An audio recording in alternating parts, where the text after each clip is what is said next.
Sí, Juancho, Igual, se escucha bien.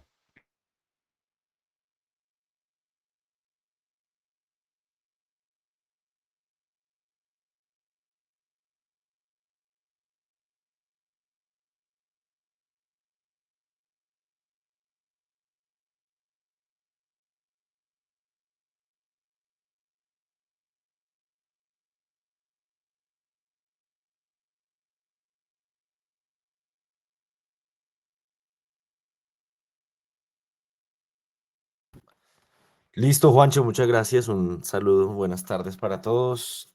Estoy un poquito fastidiado de la voz, pero bueno, espero que me escuchen bien. Y pues la intención de estas sesiones que vamos a tener están dirigidas a hablar un poquito de divulgación científica y de que los que están interesados dentro de Cúmulo pues puedan tener algunas ideas en torno a qué cosas se pueden hacer, cuál es de alguna manera el formalismo que tiene la divulgación científica, porque pues no es algo que uno pueda hacer a la ligera.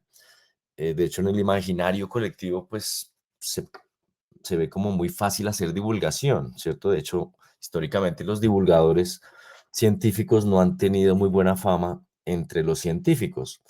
Personajes muy conocidos como el propio Carl Sagan tuvo muchos problemas con sus colegas porque él quería llevar la ciencia a un ámbito muy, llamémoslo entre comillas, popular. De hecho, se utilizaba mucho en el siglo XIX y XX el término vulgarización de la ciencia. Y claro, hoy pues esa palabra suena terrible, ¿no? Vulgarización, algo vulgar. Pero vulgar pues viene del vulgo, ¿no? De que la gente del pueblo, la gente de a pie, la gente que no estaba metida en entornos o en ámbitos donde la ciencia era el común denominador, pudiera pues enterarse de cosas. Entonces es la primera de varias sesiones que vamos a tener seguramente en torno a este tema. Y en esta sesión pues me perdonarán, pero vamos a hablar de muchas cosas. Va a ser como un popurrí de un montón de cosas para dejar ahí unas ideas y unas semillitas que luego vamos a seguir profundizando a lo largo del año, ¿sí? Entonces, pues aquí no es mi intención, digamos, tocar un solo tema, sino más bien mostrar un abanico muy grande de cosas y que luego podamos avanzar también de acuerdo a los intereses que tienen ustedes. Y pues ya, Juancho lo mencionó, la intención última es que podamos apoyar procesos de divulgación que se dan en diferentes entornos y en particular esta revista es la revista El Observatorio y voy a comenzar contando brevemente de qué se trata esta revista. Como ustedes saben, el observatorio pues es muy antiguo, ¿no? Cumple este año 222 años y a lo largo de toda la historia del observatorio se ha mantenido esa idea de divulgar lo que se hace, difundir el conocimiento científico.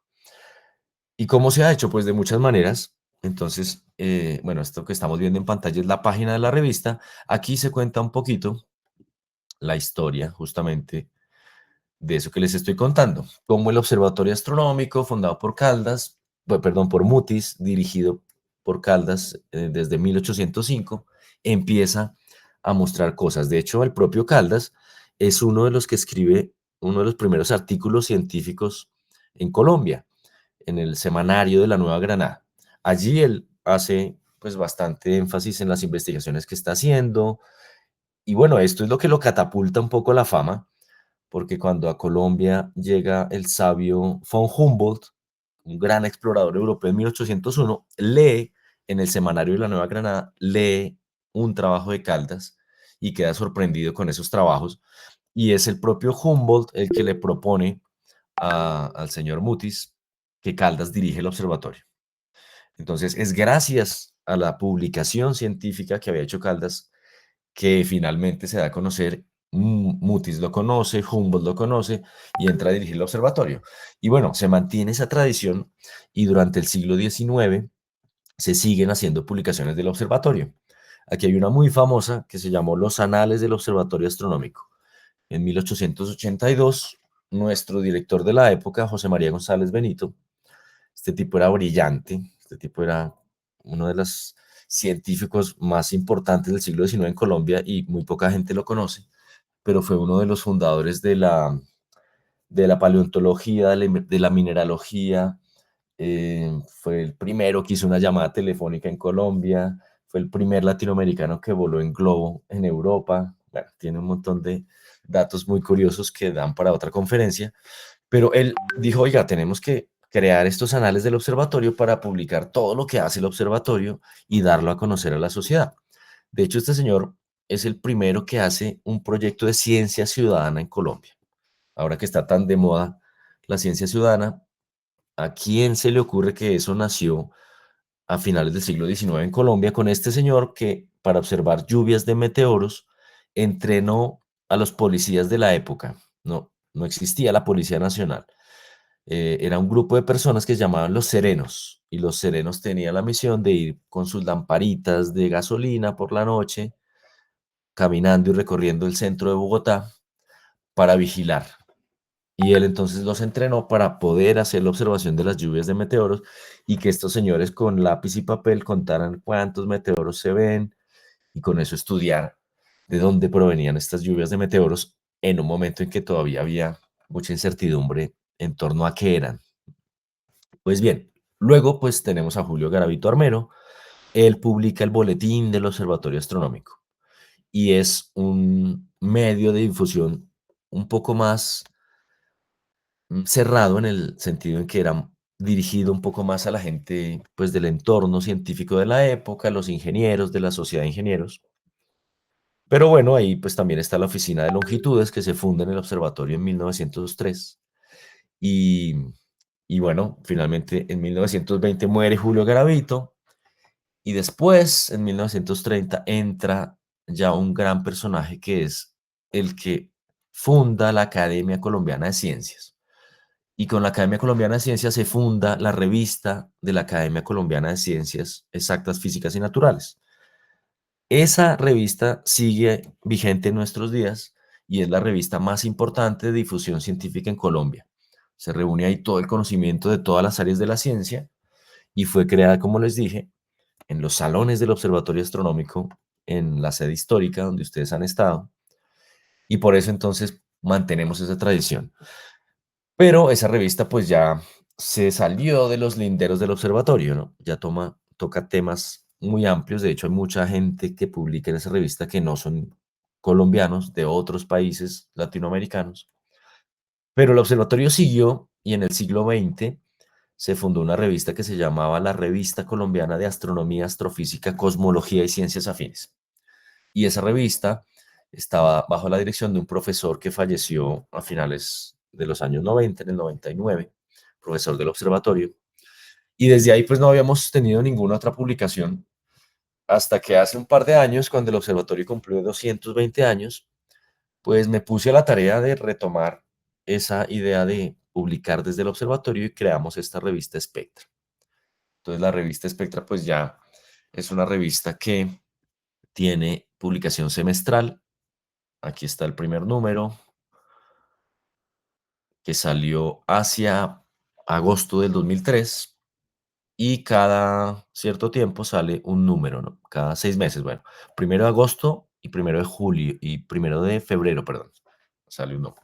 Entonces, primero de agosto del 2023 está el volumen uno. El volumen 2 salió el primero de febrero del 2024, volumen 3 primero de agosto de 2024, y el último número que tenemos es del primero de febrero del 2025. Fíjense cómo se enumeran las revistas, ¿no? Entonces aquí tenemos el volumen, representa cuántos, o sea, representa el año, es decir, primer año de la revista. Ese año salió un solo número. Entonces, volumen uno, número uno. El siguiente ya es del año siguiente, entonces volumen 2, número uno. Luego está volumen 2, número 2. Eso quiere decir que el número representa la edición de la revista para ese año, la primera o la segunda. Y el volumen va muy de la mano con el año. Es decir, que esperamos que el primero de agosto del 2025 salga el volumen 3, número 2 de esa revista. Bien, entonces ahora si entramos en los detalles de la revista, pues la intención de esta revista es muy amplia en el sentido en que no solamente queremos que haya artículos de investigación, sino que también tengamos artículos de divulgación científica. Y esto porque, fíjense ustedes que cuando uno mira una publicación, o es una publicación especializada o es una publicación para público general. Y eso suele ser así en casi todas las revistas del mundo. Es decir, bueno, no en todas, hay unas que tienen versión científica y versión más divulgativa. Por ejemplo, Scientific American, esa revista tiene una versión más enfocada en la ciencia, en los científicos, con un lenguaje obviamente mucho más técnico, investigaciones de punta, pero también tiene un foco más divulgativo. Entonces, su versión divulgativa la puede coger pues mi abuelita si quisiera y puede ojear ahí y enterarse un poco de cosas llamativas con imágenes o ilustraciones mucho más llamativas que las que utilizamos los científicos en revistas puramente científicas. Entonces yo quise darle ese toque a esta revista Spectra. A propósito del nombre, ¿de dónde proviene? Pues espectra es la manera como en inglés se le dice al plural de espectro. Ustedes saben que el espectro para los astrónomos es lo que nos da de comer, o sea, es la materia prima de todo lo que hacemos son los espectros, porque gracias a los espectros sabemos de qué está hecho el universo. Estudiamos el Sol, planetas, atmósferas de planetas, estrellas, etcétera, y los espectros han sido pues nuestra fuente de información principal. Entonces, Spectra, pues, representa esa materia prima, ¿no? Todos esos ingredientes que necesitamos para entender el universo. También tiene una connotación la E un poquito llamativa porque, si ustedes se dan cuenta, en inglés Spectra va sin la E. Spectra es simplemente la S-P-E-C-T-R-A. Pero la E, pues, es un poco ponerlo en una versión en donde alguien latino, pues, lo pueda leer sin problema con E, Spectra, pero por otro lado es una revista electrónica, no tiene versión digital. O sea que también podría representar un I como de electronic. Y también el logo, si se dan cuenta, pues tiene atrás unas líneas. Eso es nada más y nada menos que el espectro más importante del universo, que es el del hidrógeno, el del átomo de hidrógeno. Ese es el elemento más importante en el universo, el primero que se formó, el más abundante y la base de todo ese rompecabezas de la química del universo, la astroquímica. Entonces de ahí viene el nombre. Pero volviendo al tema de los artículos, entonces los de investigación, pues si ustedes entran a alguno de esos artículos, está entonces este formato, que es el formato oficial de la revista, y esto está hecho en un software, un lenguaje para escritura de artículos científicos que se llama LaTeX. Hablaremos de LaTeX muy pronto. Ahí entonces tenemos pues la información principal sobre la revista, el logo, el número correspondiente, el enlace a la página principal. Y bueno, aquí en los artículos científicos es un breve repaso por este tema, pero lo vamos a ver más en detalle. Pues tenemos un título, autores, los autores tienen que tener su afiliación para saber de dónde vienen. Hay un autor principal que siempre se conoce como autor correspondiente. El autor correspondiente de una publicación no tiene que ser el primer autor, puede ser el último o el cualquiera, pero es el autor responsable de estar en contacto con la revista para todo lo que haga falta. Es decir, faltó esto, faltó una firma, preguntas. Es finalmente el responsable de responder ante la revista por todos los procesos que están sucediendo en la edición de ese artículo. Entonces aquí el autor correspondiente tiene que tener un email porque es la manera de contactarlo. Luego pues tenemos un resumen, palabras clave y vamos ya con la introducción. Fíjense que el formato de la revista pues uno lo adapta, ¿no? El formato de esta revista tiene, por ejemplo, el título con un color así como moradito, tiene también las referencias resaltadas en color azulito morado y bueno, ya la forma como se estructura, pues típicamente un artículo tiene una introducción, una metodología. En la metodología describimos el proceso metodológico que hicimos en nuestra investigación y luego tiene análisis. Ahí también se puede poner, por ejemplo, procesamiento de datos. Si uno tuviera datos de, yo qué sé, parámetros físicos de estrellas, pues ahí ponemos cómo se analizaron esos datos y finalmente, pues resultados y conclusiones. Hay una parte final en donde uno puede agradecer a ciertas personas que apoyaron la investigación, fuentes de financiación, etcétera. Y por último, las referencias.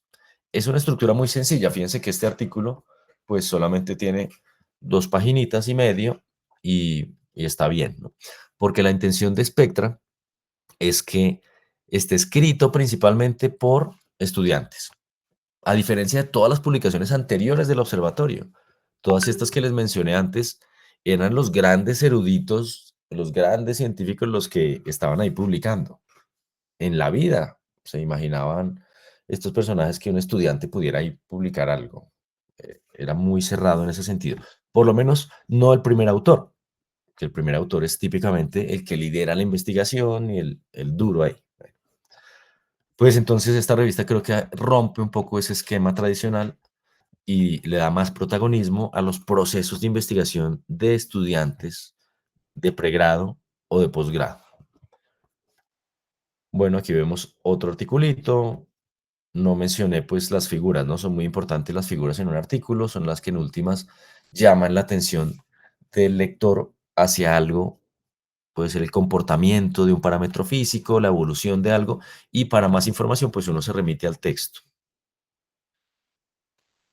Si tienen preguntas me pueden interrumpir en cualquier momento. Entonces, bueno, fíjense que acá hay varios artículos, cada artículo pues tiene su título, los títulos en la medida de lo posible tienen que ser atractivos, tienen que resumir de una manera muy sucinta pero clave la información que yo quiero presentar. Esos títulos así muy ladrilludos, que de hecho eran costumbre en años anteriores, pues hoy se han tornado un poco obsoletos y la gente trata de tener títulos mucho más llamativos. Las los artículos que están aquí se pueden escribir en inglés o en español. Entonces, esa es otra cosa llamativa, y es que hay estudiantes que probablemente pues quieren hacer un esfuerzo extra y quieren darse a la tarea de publicar en inglés, pues cambia absolutamente todo aquí. Ahora es en inglés el título, las palabras clave, etcétera. Ah, bueno, este era ahorita les cuento qué es esto. Resulta que en la última edición de Spectra, aparte de artículos de investigación, tenemos la posibilidad también de publicar resúmenes de investigación. ¿Qué significa esto? Pues un trabajo, por ejemplo, que se presentó en un evento, pero no tenemos resultados definitivos, no tenemos como un proceso de investigación muy amplio, pero tenemos una idea de lo que estamos haciendo, para dónde vamos y hacemos entonces un abstract. Y ese abstract pues es algo ya muy cortito. Esto lo publican muchas revistas en una serie que se llama Memorias de Congreso en español. En inglés se llama los Proceedings del Congreso, del evento. Entonces ahora yo tengo un evento en Medellín.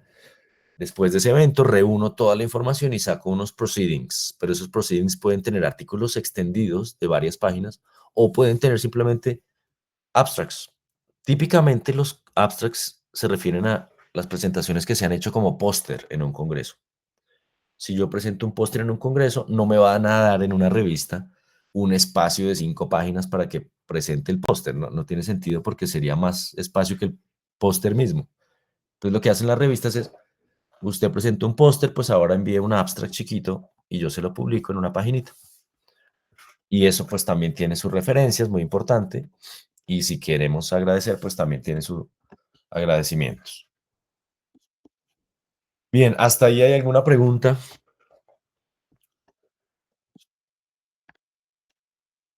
Ah, dímela, Laura. Ah, no, Laura se unió. Creí que había levantado la mano, pero no. Listo, entonces, esto que les estoy mostrando, vuelvo y repito, es la última edición de Spectra. Bien, pero luego, también en esta edición de Spectra tenemos un espacio nuevo también que yo no conozco que haya en otras partes y es reseñas de eventos. Como en Colombia la comunidad sigue siendo muy pequeña comparada con otras comunidades en otros países, pues es interesante que la gente que lea la revista sepa qué eventos destacados se hicieron en el área, en este caso astronomía, en Colombia. Entonces decidimos meter aquí una reseña de eventos. Fíjense, seminario de enseñanza de la astronomía, conferencia latinoamericana de relatividad y astrofísica, simposio de astroquímica, congreso colombiano de astronomía. Y entonces cuando uno entra ahí a uno de ellos, pues tenemos el mismo formato y un pequeño artículo, llamémoslo así, pero es una reseña del evento. Tiene una introducción, los objetivos del evento, cómo se desarrolló, cómo se estructuró, qué temas se exploraron y cómo impactó eso a la comunidad. Bueno, también. si queremos poner ponentes, el afiche, etcétera. Esto lo vamos a seguir haciendo. Entonces, todos los eventos que ustedes, de hecho, pues sé que algunos están involucrados, podrían tener aquí una reseña y eso da a conocer pues a la comunidad de lo que se está haciendo. Bien, y finalmente, el último bloque es el de artículos divulgativos. Entonces, esta parte ya está mucho más dirigida hacia el público en general. Es decir, de aquí para atrás, pues seguramente hay estudiantes que quieren pensar en sus proyectos de investigación, profesores, etcétera, estudiantes que quieren incluso ingresar a grupos de investigación y que no saben pues qué temas se tratan. Y eso, pues, es una manera de hacerlo, pero este está más dirigido hacia el público en general, que probablemente no va a estudiar astronomía, ni está pensando en trabajar en astronomía, ni en hacer publicaciones en astronomía, etcétera, sino simplemente le gusta la astronomía y quiere disfrutar un poco con una lectura muy relajada, enterarse de cosas, y eso, pues, lo hacemos con este tipo de artículos. Y ahí, pues, muchos de ustedes han apoyado estos artículos y claro, aquí hay un punto importante que lo estoy pensando y es, estos artículos, cuando usted ingresa, pues puede leerlos en versión web. Entonces tienen las imágenes, el texto, están separados pues por bloques temáticos, subtítulos, etcétera. Ti, ti, ti, ti. Y también tiene una versión que está en PDF, pero entonces para acceder a ella nos tocaría descargarnos toda la revista. Entonces quiero hacer eso, quiero mostrarles si ustedes quisieran ver toda la revista como si fuera un libro impreso, pues aquí lo podemos ver, lee aquí este número completo de la revista y lo tenemos en versión de flip, ¿no? De pasar página. Este entonces es la versión completa donde está el contenido de la revista, etcétera. Y fíjense ustedes lo que les acabé de mostrar antes, los artículos en formato LaTeX, de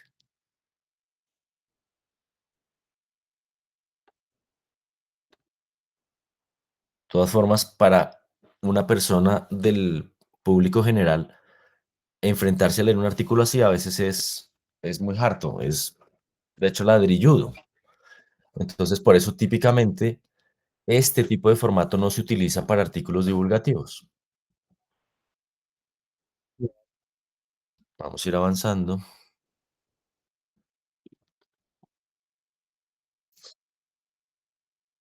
La parte de divulgación. Y la parte de divulgación pues es mucho más atractiva y debe ser así porque tiene que enganchar a la gente y por eso entonces el formato no es un formato de artículo científico en LaTeX, sino ya es un diseño en donde típicamente pues hay una imagen inicial, los títulos mucho más grandes, más llamativos, de colores, algunas frases célebres, por ejemplo, se pueden poner por ahí, etcétera. Es una versión que pues típicamente uno ya puede hacer en un editor de texto normal como Word. Yo la hago en el editor de texto del Mac que se llama Pages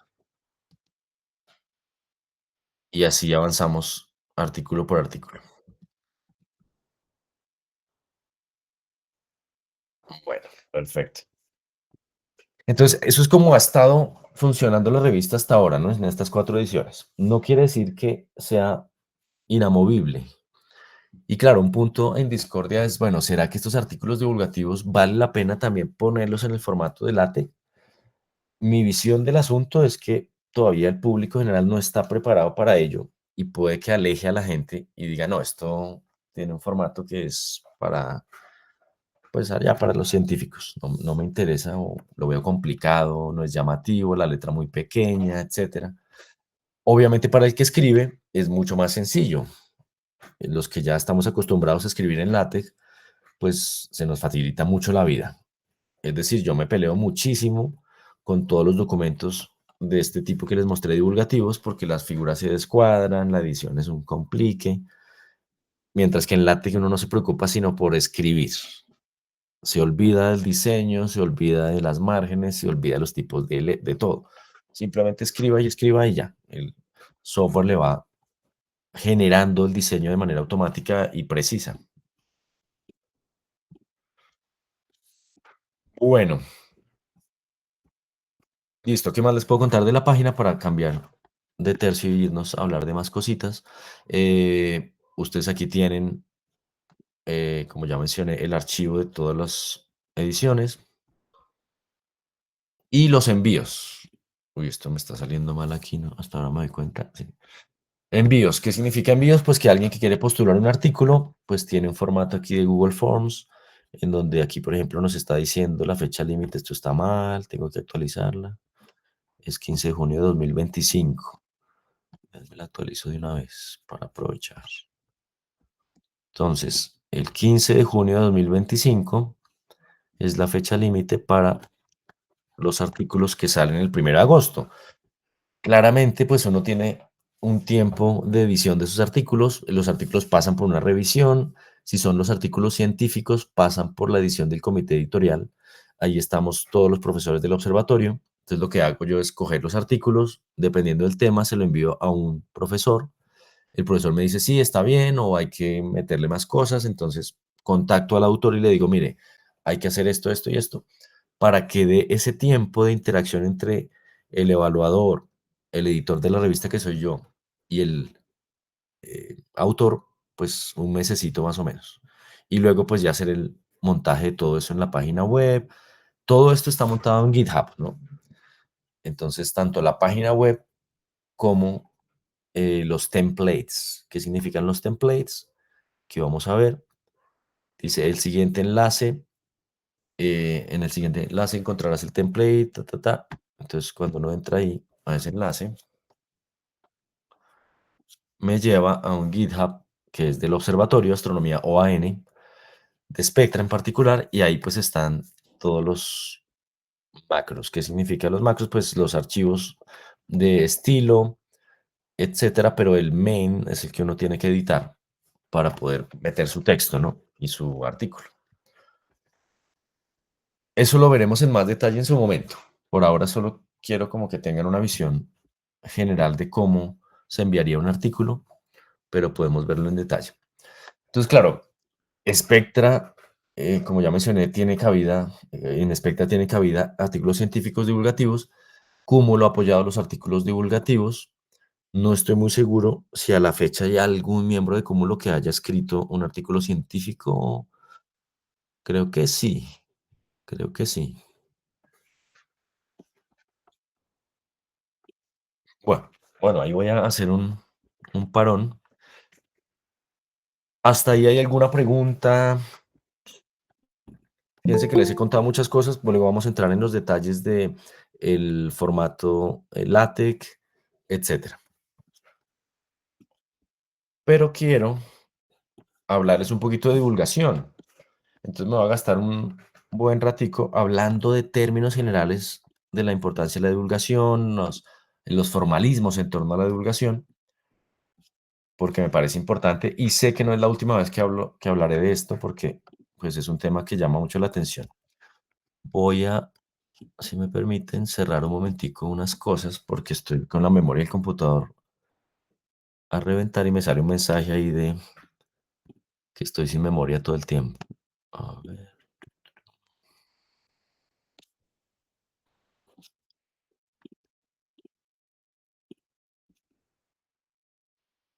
un segundito.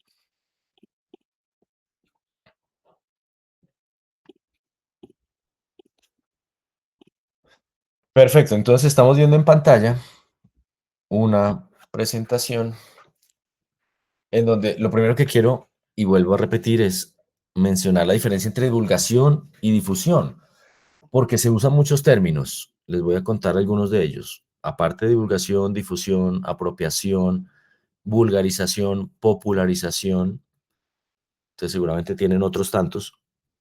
Parece que fueran el mismo término, que representaran lo mismo, la misma idea, pero no es así. Pero estos dos son los más comunes. Divulgación científica y difusión científica tienen particularidades. La divulgación está pensada para un público en general. Es decir, lo que hace Cúmulo está más dirigido hacia divulgación científica. Queremos llegar a un público no especializado, queremos llegar a un niño, una niña, un señor, una señora, un abuelito, cualquier tipo de persona, de cualquier profesión, de cualquier formación, y ese es el público más general que hay. ¿Eso qué implica? Pues que el lenguaje tiene que ser muy claro, muy sencillo, muy accesible. No podemos meter ahí tecnicismos ni pretender que nos vean como esos grandes científicos que no les entiendo nada y entonces de ese señor debe saber mucho porque no le entiendo nada. Eso no tiene ningún sentido en la divulgación científica. Por eso hay muchos científicos que no hacen buena divulgación científica porque están llevándola a un terreno muy especializado. Esto con el ánimo, muchos de ellos, como ya mencioné antes, de que les digan, oiga, este tipo sabe un montón, no le entendí nada, pues tiene que ser una eminencia. Eso sucede en una gran mayoría de los casos. Entonces, no estamos los científicos preparados porque no hemos recibido ningún tipo de formación para hacer divulgación científica. Eh, por eso, a mí a veces me choca cuando hay científicos que se ponen como divulgadores científicos, cuando simplemente van y dan una charla, ¿no? Pero eso no es hacer divulgación. Es decir, un científico dando una charla en público general no necesariamente está haciendo divulgación científica, porque puede que su forma de expresarse sea muy técnica, puede que no sea accesible y puede que en vez de estar abriendo el panorama de la ciencia lo esté cerrando. Eso pasa muchas veces, porque la divulgación científica exige una formación, exige unos principios, un formalismo, hay que formarse para ello, ¿no? Yo, por ejemplo, no me siento, pese a que hago mucha divulgación, no me siento un divulgador en el sentido de que no me he formado para ello. O sea, mi profesión es de físico, astrofísico, toda mi formación, toda la vida ha sido de conocimiento especializado. Nadie me ha formado en divulgar conocimiento para un público general. Obviamente he aprendido empíricamente muchas cosas, pero no tengo esa formación. Entonces el objetivo de la divulgación es acercar el conocimiento a la sociedad, que la gente se interese por la ciencia, pero también en el ámbito más global, fomentar esa cultura científica que necesita la sociedad. Y más en un país como Colombia, donde tenemos tantas falencias, tanta gente hablando un poco de charlatanerías, etcétera. Necesitamos más cultura científica. Tanto así que pues incluso a nivel de estamentos del Estado, necesitamos más formación científica en muchos de ellos, para que no confundan una cosa con la otra. Esta charla la están grabando, no sé a dónde llegue, pero es importante decir que incluso a nivel del Ministerio de Ciencia se confunde la divulgación científica con la difusión científica. Son dos cosas muy distintas. Ejemplos de divulgación científica. Pues las revistas que todos conocemos, seguramente hemos comprado, nos han interesado. Hemos leído ansiosamente, muy interesante, National Geographic, la Scientific American, la versión que tiene para el público general. Videos en YouTube, pues ahora tenemos TikTok, Instagram, etcétera. Todo lo que Cúmulo, por ejemplo, hace, pues es tratar de hacer divulgación científica para formación no especializada. Y libros muy populares de divulgación científica. Claro, hay un momento en el cual ambas se pueden unir de alguna manera. Hay un libro muy famoso, está entre los 5 libros más importantes de la historia de la ciencia, y es El origen de las especies, de Charles Darwin. Ese libro es formalmente un libro de divulgación científica. O sea, cuando Darwin escribe ese libro, está pensando en que el público en general se lo lea. Entonces es divulgación científica, pero curiosamente es uno de los libros más importantes de difusión científica. O sea, casi que tomó un papel que no era el que Darwin pensó en su momento y se volvió en un libro súper importante como son los Principia de Newton o como es el Almagesto de, ya se me olvidó ahora el Almagesto. em, uy, bueno, entonces pueden entremezclarse cosas, pueden entremezclarse divulgación y difusión. Pero ¿qué es la difusión? Pues tiene un público objetivo que es más académico, investigadores en el área, estudiantes que están formándose en ciencia. Eso exige que el lenguaje sea muy especializado, muy técnico, la jerga propia del campo de investigación. Y todo eso pues es supremamente importante para estudiantes que están formándose en un área de investigación, profesionales, etcétera. Pero los objetivos aquí son muy distintos.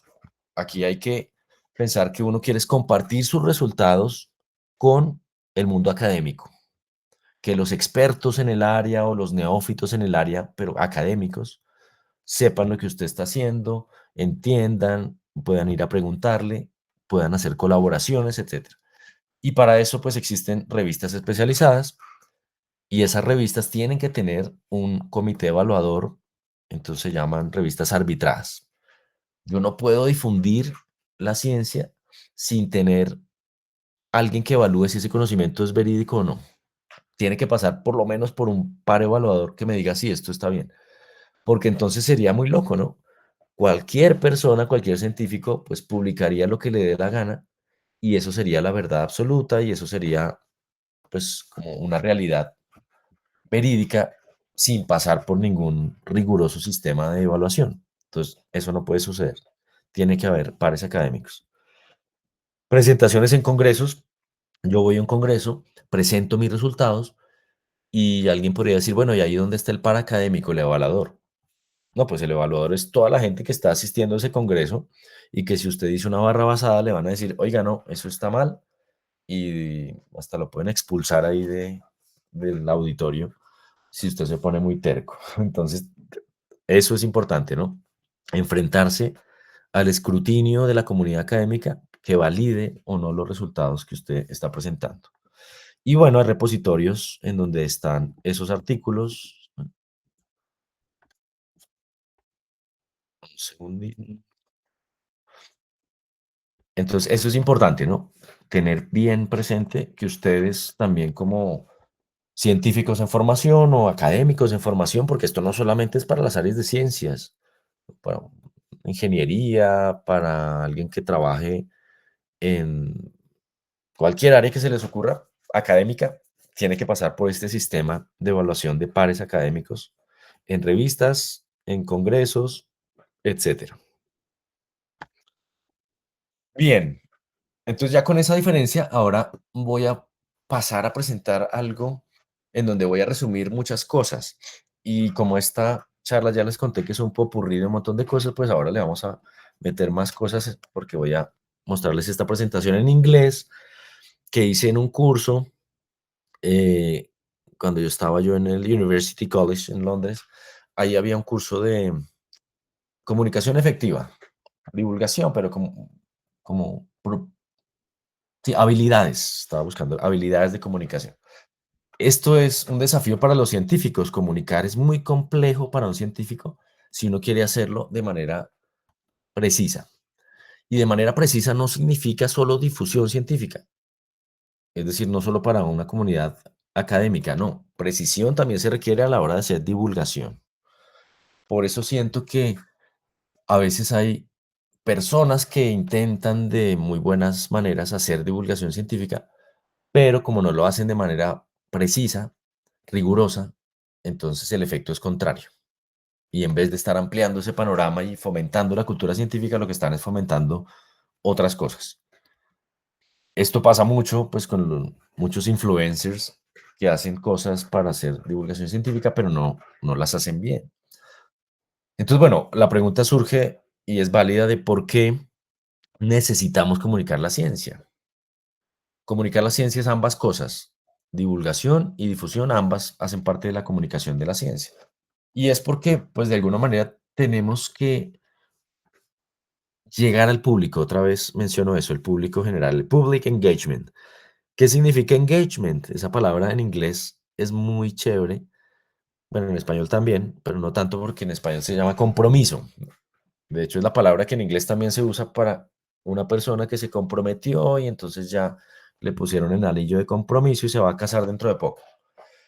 Pero esto, ¿cómo así que también tiene que ver con la comunicación de la ciencia? Claro, necesitamos un público y un científico que estén comprometidos en el sentido en que sea un proceso transversal, que el público esté muy enganchado, ¿no? Esa no es la traducción de engagement, pero podríamos ponerlo así, enganchado con lo que nosotros estamos contando, con lo que nuestra ciencia, con la importancia del conocimiento científico, con la importancia de financiar la ciencia.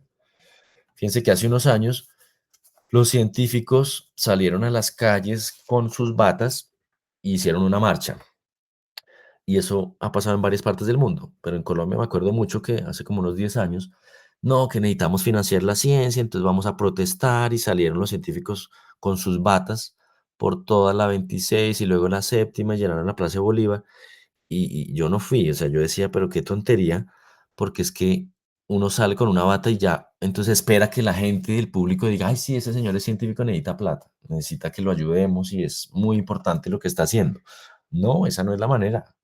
Contrario, ahí lo que estamos diciendo es como, no, es que yo tengo una bata, entonces soy científico y entonces exijo que me financien porque soy un señor de bata muy importante.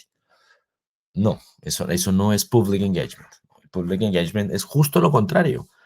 Es quítese la bata, vaya a hablar con el ciudadano de a pie, métase en la tienda del barrio y de alguna manera lleve la ciencia a entornos donde la ciencia normalmente no está. Sáquela del laboratorio, sáquela de la universidad.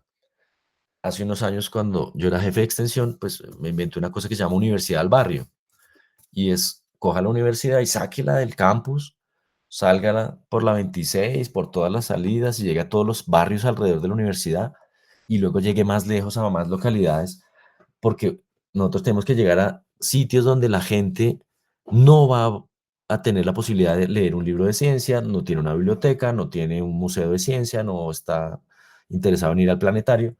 Toca es llegar allá y ponerse en su contexto local. Ese es el public engagement. Y hay una palabra que es, de hecho, colombiana y es apropiación social de la ciencia. Eso no existe en ninguna otra parte del mundo tal cual. Eso se definió, de hecho, en el contexto colombiano. Apropiación social me parece interesante porque significa que la persona del común apropie ese conocimiento, pero más que apropiar el conocimiento, apropie la importancia de ese conocimiento para la sociedad. Porque claramente la ciencia es cultura, ¿sí? No es parte de la cultura. Eso también es algo que mucha gente dice, no, es que, ¿cómo así que la ciencia es parte de la cultura? No, es cultura misma. Y cuento una anécdota ahí chistosa y triste a la vez.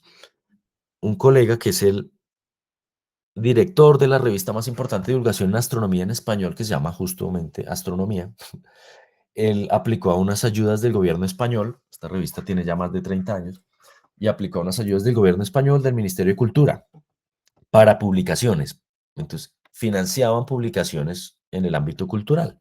Y él aplicó con su revista de astronomía y le dijeron, no, eso no, ¿qué tiene que ver la astronomía con la cultura? Le dijeron, eso es solamente para publicaciones culturales. Y él decía, no me lo puedo creer, ¿no?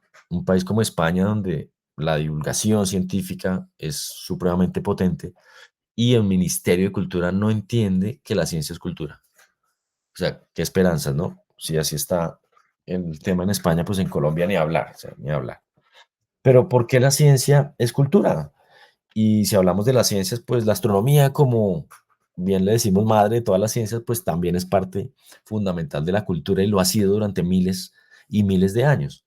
Y eso pues está en representaciones ancestrales como estas representaciones pictóricas que tenemos en cavernas, por allá en Francia y en España, en Altamira. Esta es una representación de uno de los dibujos más antiguos de la humanidad, pintado en la pared de una caverna, y ahí tenemos la constelación de Tauro.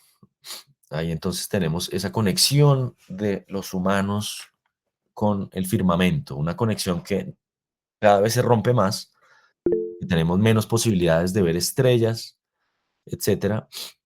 Aquí alguien preguntó, sí, dale de una vez, Laura. Ah, no, profe, era que sí me di cuenta que estabas poniendo diapositivas, pero no se habían cambiado. Ay, no Ahora me sí, di- se cambió, ¿En serio? se cambió. Vale, entonces déjame ir rápidamente por las anteriores. Miren, les conté, nada, la pregunta, ¿no? ¿Por qué necesitamos comunicar ciencia, el public engagement y la ciencia es cultura? No, no hemos pasado por mucho, pero listo, ya lo tengo presente. Gracias por avisarme. Es que lo tenía en pantalla completa y si esto se desorganiza, lo voy a dejar así. Dale, Gracias, profe. gracias. Entonces ahí en Altamira pues tenemos una conexión brutal, ¿no? Hay muchos grandes personajes que han visitado estas cuevas y han quedado supremamente maravillados. Entre ellos Pablo Picasso, cuando fue y conoció este pictograma, el man dijo, después de esto no hay nada. O sea, como que, pues yo todo lo que incluso él había hecho y todo lo que se haga después, ya no me importa. Esto es como lo máximo. Esto fue fundamental para Picasso. Pero en todas las culturas, pues hemos tenido esa conexión con los astros. Los chinos durante miles de años han estudiado el firmamento, fueron los que primero observaron supernovas, eclipses, etcétera, el sol. Entonces es como a veces hasta triste tener que explicar que la ciencia, o en el caso particular de la astronomía, han sido parte esencial de la cultura. Es como, oiga, siguiente pregunta, o sea, no me haga perder el tiempo porque si me pregunta eso, pues ya es que empezamos mal. Uno de los grandes físicos del siglo XX decía justamente la ciencia es parte integral de la cultura. Es decir, no es algo extraño, algo foráneo, sino que es algo que está metido completamente en nuestro intelecto, en nuestros genes, si se quiere, y es una tradición que llevamos los humanos. Si los seres humanos no nos hiciéramos preguntas, y la mayoría de esas preguntas están conectadas con el entorno natural alrededor de nosotros y con el cosmos, que es todo, pues no seríamos humanos. Y pues grandes personajes han hecho esa tarea de llegar a la sociedad. Uno de los primeros hombres modernos fue este señor Galileo Galilei, que en 1609 utiliza el telescopio. De hecho, se le suele llamar así a Galileo el primer hombre moderno. Esto, pues, es un poco exagerado, pero sí da una visión de cómo Galileo fue un punto de inflexión que marca un antes en el conocimiento del universo y un después, gracias a que hay una visión nueva de nuestro lugar en el universo. Pasamos de ser el centro del universo a ser un planeta cualquiera girando alrededor de una estrellita, pero nada raro, nada especial que nos haga pensar que somos lo más importante del universo. Pero Galileo además es el primer divulgador científico en propiedad, porque este señor sabe que necesita, bueno, sabe que necesita financiación. Y la financiación pues se la tiene que dar los grandes aristócratas de la sociedad, que ahora serían como los políticos o los empresarios. Y él pues tiene que llevarles ese conocimiento y hacerlo atractivo. Entonces hace sesiones donde les lleva su telescopio. Ahí están los Medici, que es la dinastía que está ahí reinando. Galileo es tan astuto que cuando descubre las lunas de Júpiter, que ahora llamamos las cuatro lunas galileanas, les pone los nombres de los Medici. Claro, les da contentillo, ¿no? Entonces él dice, no, pues es que esos van a estar felices teniendo un astro que es una luna con el nombre de cada uno de ellos, ¿no? Pues la machera. Entonces, eso es algo que muchas universidades hoy en día lo hacen. Stanford, por ejemplo, que es una universidad número uno, sus edificios tienen nombres de grandes empresarios. Entonces uno allá está el edificio Bill Gates. A mí me parece genial. En la nacional eso hacerlo sería muy complicado porque ya han visto ustedes con el edificio ahí del CIT, eso, mucha gente protesta por eso. Pero, pues no sé, creo que nos falta ampliar un poco esa visión y ser mucho más estrategas, si se quiere, para tratar de cumplir los objetivos que queremos, que es que la sociedad se forme científicamente, que podamos los científicos tener financiación, que no tengamos que estar haciendo todo con las uñas. Y ustedes se han dado cuenta, pues, que para conseguir fondos uno necesita peleársela y eso no debería ser así. Tendría que ser todo mucho más sencillo. Pero nosotros mismos nos hacemos el harakiri muchas veces. Pues Galileo no, Galileo sí la tenía clara y muchos otros también, ¿no? Aquí tenemos al señor Michael Faraday en Inglaterra, siglo XIX. Él se inventa estas sesiones en diciembre donde da tertulias en la época navideña. Y entonces estas conferencias pues son muy llamativas, hace experimentos, hace explosiones y bueno, invita a todo tipo de personajes de la alta sociedad y de toda la sociedad realmente. O sea, no es que él fuera un personaje que estaba limitando el conocimiento, no, él pues quería que fuera todo el mundo, ¿no? Niños de colegio, empresarios, etcétera, pero lo que quería era atraer el público para que el público dijera, oye, esto está chévere, invirtamos en esto, esta gente necesita una inversión. Y eso pues es en un momento clave en la historia de la ciencia, porque hacia mediados del siglo XIX no existía el término denominación científico, no habían científicos propiamente dicho. Es decir, el término científico es un término nuevo, no tiene más de 170 años. Antes eran artistas, realmente.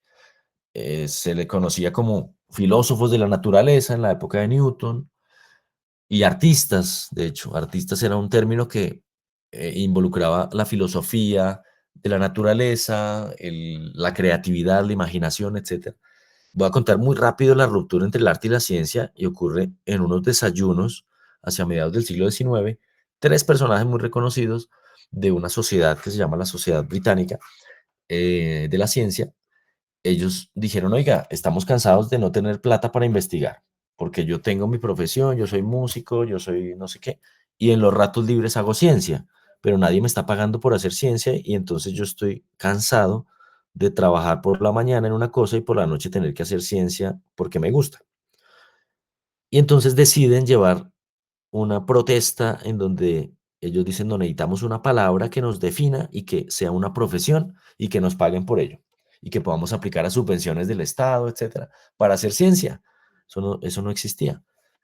Y ustedes se han dado cuenta, seguramente los que les guste la historia y la ciencia, que los grandes científicos pues era gente que o tenía mucha plata porque provenía de familias muy ricas o eran adoptados por familias muy ricas, como muchos grandes científicos, uno de ellos, eh, se me fue el nombre ahora. Pero bueno, eran o adoptados por familias ricas o tenían mucha plata. Y estos señores entonces lograron que se definiera una palabra para la persona que quería hacer ciencia y entonces usando el término artist, juntándolo con science, nació el scientist. Y a partir de ahí hubo una ruptura entre el arte y la ciencia que fue buena por un lado y mala por otro. Lo bueno es que entonces ya el científico podía decirle a alguien cuando le preguntaba, ¿usted qué hace en la vida? No, soy científico. Ah, bueno, chévere. Y entonces el científico podía ir al gobierno y decir, mire, yo soy científico, entonces necesito financiación para tal experimento, para tal proyecto, etcétera. Antes no podía. Eso es lo bueno. Lo malo lo hablaremos con mucha más profundidad, pero fue la ruptura entre el arte y la ciencia, que durante miles de años habían estado unidas y a partir de ahí se fragmentaron y hoy estamos tratando nuevamente de unir arte y ciencia. Y bueno, aquí tenemos al señor Stephen Hawking, también uno de los grandes divulgadores científicos y científicos del siglo XX, y él también tenía clara esa idea de llevar el conocimiento a toda la sociedad. Y si para eso tengo que hacer shows mediáticos, pues los hago, pero logró muchas cosas, ¿no? Mucho, logró que mucha gente se aproximara a la ciencia. El propio Carl Sagan fue un gran científico, pero se le conoce más por su faceta de divulgador. Como les dije al comienzo, tuvo muchos problemas, lo querían sacar de la Sociedad Americana de Ciencia, porque sus colegas decían, no, pero este señor, ¿qué está haciendo? Se está llevando la ciencia a un entorno donde la estamos popularizando en el mal sentido. Y hay muchos que son muy de ese pensamiento de, no, esto es un grupo selecto, somos un grupo selecto de iluminados que tenemos el poder de hacer ciencia y el resto pues no puede. Eso tiene que cambiar y está cambiando. Y obviamente salir del ámbito puramente científico, en donde los hombres son los que dominan y típicamente han dominado, y poder llevar la ciencia para que cada vez más niñas se aproximen a la ciencia. Y en estos proyectos de niñas científicas, yo he hecho parte de algunos de ellos. Es chistoso porque realmente el problema no son las niñas, o sea, no es que las niñas no quieran ser científicas, claro que lo quieren ser y sí, para ellas son, digamos, iguales a los niños. El problema son los papás, los papás y las mamás. Cuando yo me he enfrentado a las niñas no tienen ningún problema. Sí, yo quiero ser médica, física, astronauta, todo. Son los papás los que dicen, no, usted no, ¿cómo va a hacer eso? Si ahí no hay nada que hacer, eso es para hombres. Entonces, los proyectos deberían ir más dirigidos hacia las familias que hacia los propios niños y niñas. Bueno, entonces ahora estamos en un momento clave en la historia de la ciencia y podríamos decir que de la civilización, porque tenemos crisis de todo tipo, ¿no? Tenemos crisis humanitaria, crisis de educativa, crisis de la ciencia, crisis de la comunicación, crisis económica. En verdad estamos en un momento muy fregado, muy complicado. Y ahí pues entonces la ciencia tiene que ser una banderada porque gracias a la ciencia podemos superar ciertos contratiempos a los cuales los seres humanos nos hemos enfrentado. Y claro, llevándolo a un extremo, yo a veces me gusta ser un poco abogado del diablo, pues Claro que uno tiene que darle importancia a otros ámbitos del ser humano, pero en definitiva en la historia de la humanidad es la ciencia la que ha hecho grandes transformaciones. Es decir, el fútbol, sí, muy chévere y todo, pero pues el fútbol no va a cambiar a la sociedad, no va a hacer que cambiemos y llevemos a un ámbito diferente en la sociedad. La ciencia sí, porque gracias a la ciencia pues logramos superar esas grandes pandemias justamente que han existido en la historia de la humanidad. Hemos logrado cambiar la forma en que nos comunicamos los seres humanos, hemos cambiado la forma en que nos transportamos, en que escribimos, en que hacemos casi todo. Y eso pues va a seguir sucediendo, ¿no? Nos tenemos que convertir, si queremos propender en el tiempo, en una civilización planetaria. Lo que pasa es que uno dice eso y le dice, no, pero eso es una locura porque usted me está hablando de aquí a miles de años. Bueno, sí, claro, pero pues ¿qué pasa? Los seres humanos llevamos aquí también miles de años y hace miles de años seguramente alguien pensó en lo que iba a suceder en un futuro muy lejano. Y la ciencia nos permite eso, ¿no? Trascender y pensar en cosas a una escala que el ciudadano de a pie probablemente no está pensando, pero tenemos que llevar ese mensaje a esos ciudadanos también. Entonces, el destino, podríamos decir, de la humanidad, inexorablemente, o no sé cómo traducir esa palabreja, pero estamos conectados con la ciencia y lo estaremos, y de eso depende nuestra supervivencia. Nuestra supervivencia no depende de que aprendamos a jugar fútbol o no, o que nos guste el fútbol o no. No, depende de la ciencia. O sea, ahí sí somos un poco extremistas, pero es así.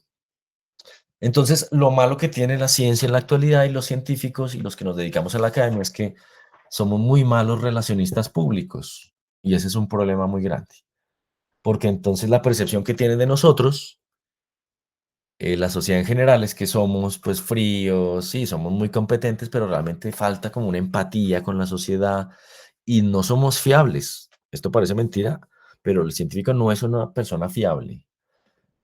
Es más fiable a veces otro tipo de personajes, ¿no? Cualquier influencer le creen más y la gente lo ve más fiable que a un científico. Tanto así que puede salir un astrónomo y un astrólogo y la gente se va a fiar más del astrólogo en promedio. Y eso es porque pues los astrólogos son muy buenos relacionistas públicos, no hay quien les gane. Entonces eso es lo que necesitamos, ¿no? Y para eso pues necesitamos habilidades, habilidades de comunicación y dentro de la comunicación la escritura. Ya hablé entonces de los artículos científicos brevemente, pero resumo acá esa pirámide en donde uno tiene que tener una introducción, metodología, resultados, discusión, pero lo fuerte, la base de todo es la conclusión.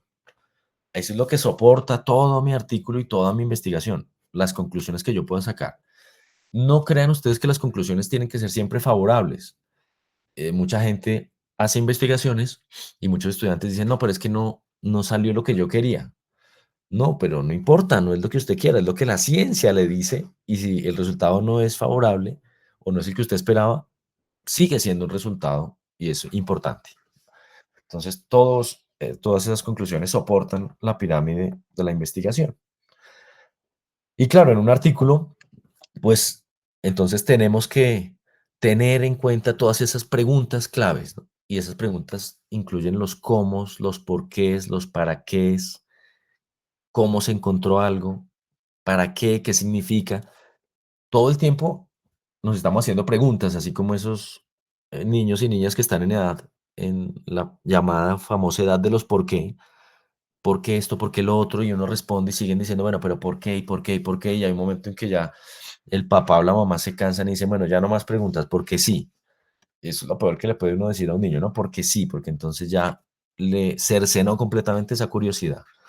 Esto pasa mucho en una edad que es muy temprana, ¿no? Como a los 8 añitos más o menos, pero luego en el colegio, Carl Sagan decía justamente que a los 12 años hay una transición entre los 2 y 13 años donde el carácter científico de un infante se cercena completamente y ya pasa a ser otro tipo de persona, que ya sería una persona del común. Perdió su faceta científica, porque de ahí para atrás, en toda su niñez, fue un científico.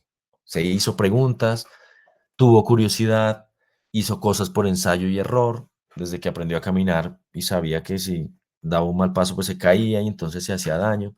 Entonces, todos esos preceptos del método científico los aplicamos durante toda la niñez, como hasta los 13 años de manera autónoma, inconsciente, y ahí ya algo cambia. ¿Qué cambia? Decía él. Pues tiene que ser un cambio que está dado por la educación, porque es justo ahí cuando el papel del educador es clave a esa edad. Y los educadores pues no tienen una formación suficiente para poder motivar de la manera adecuada a esos pequeños. Bien. Claro, aquí en esta conferencia en particular que di, pues hablaba mucho de comunicación, porque comunicar, pues, es la clave de la evolución también de la especie humana. Gracias a que hemos podido ser buenos comunicadores, hemos podido sobrevivir también, porque no somos muy buenos para muchísimas cosas, ¿no? Comparados con otras especies, pues no somos los más rápidos, ni los más fuertes, ni los más altos, ni los más pequeños, pero somos los mejores comunicadores. Y eso es lo que ha hecho que nuestra especie prevalezca. La comunicación efectiva es esencial. Entonces, a la hora de enfrentarse, por ejemplo, a comunicar, uno tiene que saber en qué ámbito está comunicando. No es lo mismo hablar ante un público que escribir, ¿no? De hecho, la escritura es una práctica muy interesante para cualquier persona que quiera de verdad formarse en comunicación. Porque a la hora de escribir yo tengo que tener los conceptos muy claros, las frases precisas, el orden adecuado, mientras que al hablar no, al hablar yo puedo empezar a, no sé, perderme por un lado, por el otro, como lo estoy haciendo ahora, y como que no es tan grave, pero a la hora de escribir, ahí sí me enfrento a una realidad, a una hoja en blanco en donde necesito comunicar de la manera más efectiva, o el lector simplemente va a decir, no, esto no me interesa, me aburrió, chao. Entonces, los artículos científicos, y aquí estoy mezclando muchas cosas, ¿no? Porque estoy hablando de comunicación. Vuelvo y repito para los que se conectaron hace poco, la comunicación implica divulgación, pero también difusión. La divulgación es para público general, la difusión para público especializado, científicos. Entonces, los artículos científicos exigen también un rigor extra en esa comunicación. Y claro, los títulos, pues normalmente, como ya mencioné, deben ser llamativos. mm, y esos títulos, pues, son la base para que alguien se aproxime a su investigación. Es muy importante sin llegar al punto de ser tan amarillistas, porque en una comunicación científica no podemos llegar a límites extremos de amarillismo. Eso sería nefasto para nuestra publicación. Pero bueno, sí tenemos que aprender a usar un lenguaje y ese lenguaje, esto se lo decía a un estudiante recientemente, a un estudiante de maestría, le decía, mire, uno tiene que saber cómo usar el lenguaje dependiendo del público al cual se enfrenta. Entonces, si nosotros vamos a hablar a un público general, nuestro lenguaje puede ser simple, puede tener analogías, puede ser chistoso, puede tener todos los ingredientes que queramos para que lleguen de una manera sencilla al público. Pero si estamos en una presentación de un evento académico, de una tesis, etcétera, no puedo hacer yo analogías tan simples. Tengo que pensármelas muy bien. No puedo ser simplista y entonces no puedo decir, no, es que esto es como si fuera esta otra cosa. No, es muy grave porque entonces ahí ya estamos hablando a un público especializado que nos va a decir, no, pero ¿cómo un estudiante de maestría me está diciendo esto? Si eso no tiene nada que ver. Entonces uno se puede dar el lujo de tener ciertas analogías que no sean exactas cuando uno quiere atraer un público no especializado. Y entonces yo puedo hablar, por ejemplo, de que el sistema solar, pues son frutas y las frutas pues tienen ciertos tamaños, etcétera, y pues puedo empezar a jugar con eso para hacerlo muy atractivo, ¿no? Y puedo hablar de manera específica, si es para el público especializado, o de manera genérica, más genérica, si es para un público menos técnico. De hecho, siempre debería ser así. La audiencia especializada exige un conocimiento específico. La audiencia genérica exige, perdón, una generalización. No le interesa el detalle. Y muchas veces los científicos que vamos a hablar a un público en general, pecamos por hablar de los detalles. ¿A quién le importa ese detalle? Y claro, le importa es a uno, al científico le importa, pero al público en general no le importa eso. Necesitamos ser lo más generales posibles. Y aquí pues se habla en inglés de las 5 Ws, que son quién, qué, dónde, cuándo y por qué. Muy importante tener en cuenta esas preguntas. Entonces, algunos tips que pueden ser interesantes son los siguientes. Primero, tenemos que comenzar, y esto ya sea hablado o escrito, con algo memorable. Ustedes no sé si conocen, supongo que sí, estas charlas TED, las conferencias muy cortitas de 15 minutos que uno puede acceder a través de Internet. Esas conferencias nacieron con una conferencia de el señor Steve Jobs en la graduación en los años 90 de estudiantes de Stanford. Invitaron a Steve Jobs, el tipo se dio una conferencia brutal, súper motivacional, súper chévere, pero también muy profunda. Y eso dijo, oiga, estas conferencias podrían ser un hit, invitemos a grandes personajes y que hagan videos o conferencias de 15 minutos y ya, con eso pues se taparon de plata los productores de las conferencias TED. Pero si ustedes se dan cuenta, esas conferencias comienzan con una frase memorable. No comienzan con, hola, buenas tardes, ¿cómo están? Mi nombre es tal. No, tiene que comenzar con una frase disruptiva que le pegue así un golpe a la audiencia y la ponga a pensar de una, como, oye, esto va a estar interesante. No es fácil pensar en esa frase memorable, pero tendría que ser lo que uno hace.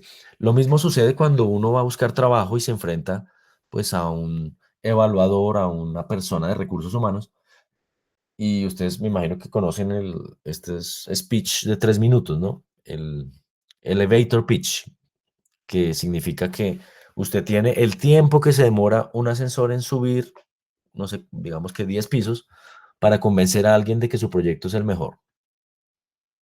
Eso, pues, es algo que debería comenzar con una frase así también motivacional.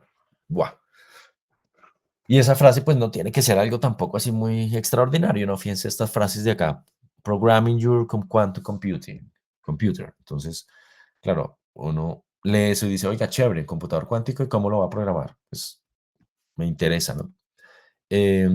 Las historias, dentro de las plantas, bueno, títulos así muy llamativos.